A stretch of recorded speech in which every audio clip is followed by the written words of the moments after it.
Кастанеда глазами мага мы будем рассуждать с вами о важнейших понятиях из путешествия в Истван. Поступки обладают силой, особенно когда тот, кто их совершает, знает, что это его последняя битва. В действии с полным осознанием того, что это действие может стать для тебя последней битвой на земле, есть особое всепоглощающее счастье. В чем суть последней битвы? Почему об этом вот пишется? Вот я перевел, например, слово маг, у Кастанеды написано это воин, а я специально умышленно воин перевел как маг. То есть я, во-первых, это сделал для себя, потому что мне это более понятно. Ну и вам также раскрываю этот смысл именно с этой позиции. Потому что мы привыкли все переносить в какую-то реальность образов земную. То есть воин — это человек в экипировке, или среднего века, или там как викинг, или как солдат, там полицейский. На самом деле воин — это в понятиях Кастанеды, это маг в первую очередь. Маг, который является воином, который воюет не с этой реальностью, не с какими-то врагами, а он воюет со своей глупостью, со своим незнанием в первую очередь. То есть это и есть самая истинная битва, с которой приходится воевать. И вот последняя битва — это то, что, будем говорить, в списке задач духа стоит последним. А я уже сказал, что одно вытекает из другого, то есть мы выполняем первый пункт, автоматом открывается задача второго пункта. Выполнили второй пункт, третий и так далее, с какой там списке последний пункт, и мы не знаем. То мы это понимаем, когда мы вступаем в последнюю битву, когда мы вступаем в последнюю битву со своей глупостью. А в чем битва со своей глупостью? Она заключается в том, что мы открываем в себе то знание, которое было сокрыто от нас ранее. И открываем это знание каким образом? Пониманием. То есть вот почему нужно не просто начитаться информационно. Мы накачали в себя всякой информации, она в одно ухо влетела, в другое вылетела. А это нужно сделать своим опытом. А для того, чтобы это был свой опыт, то нужно практически использовать эту информацию. Это и становится вот этот опыт, опытный путь, практика полученной информации, это и становится знанием.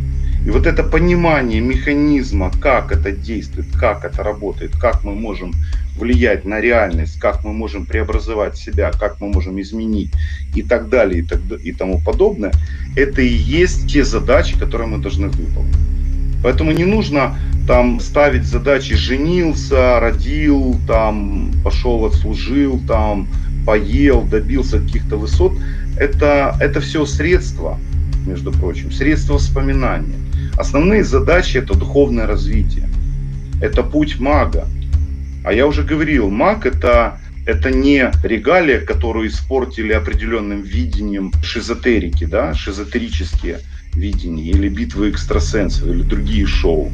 Маг — это ученый, который исследует оккультные науки.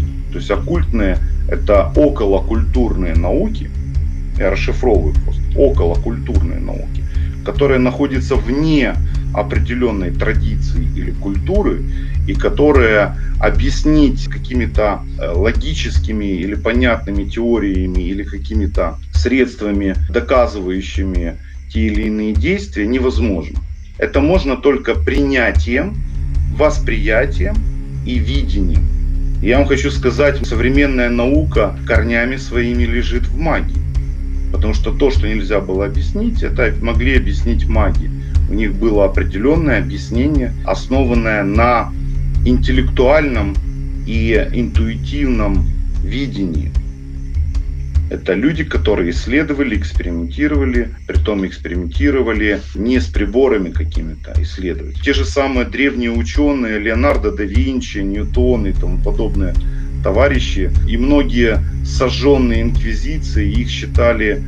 Почему многие ученые уходили в монахи, да, где они могли заниматься той же самой магией, да, или исследованием той же самой магии.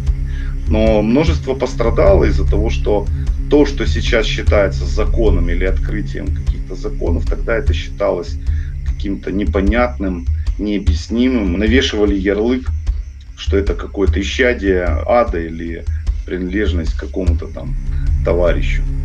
сатане там, или еще чего-нибудь такое.